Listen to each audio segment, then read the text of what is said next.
wọ́n ní mò ń bú Tinubu, èmi ò bú Tinubu, àwọn ọ̀tá ìjọba rẹ̀ ni mò ń bú, àwọn tó gbára lé tí wọ́n fẹ́ fi bí sú, àwọn tí Tinubu fi ṣèyàn tí wọn ò kì í ṣèyàn lásán tó ṣe pé ọ̀pọ̀ nù wọn gan ni màálù.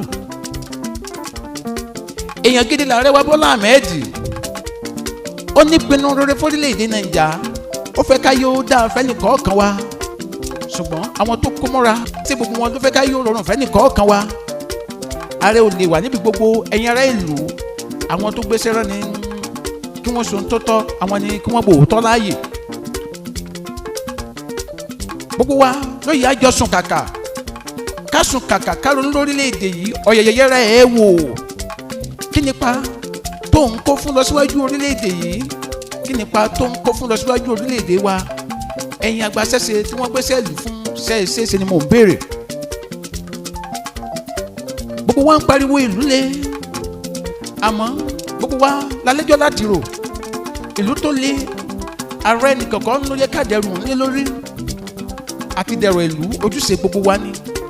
Ààrẹ ò lè nìkan ṣe ni ẹja jọ ṣe gbogbo ẹ̀ kó bọ́ sípò. Bí gbogbo wa bá lè gbà pé lọ síwájú orílẹ̀-èdè yìí ojúṣe gbogbo wa ni. Kágbọ́rọ̀ ẹ̀ sì tì, kágbọ́rọ̀ ẹ̀yà jùnù sígbó, bá a bá lè ṣe yìí nǹkan ṣe bẹ́ẹ̀ á sì yàtọ̀.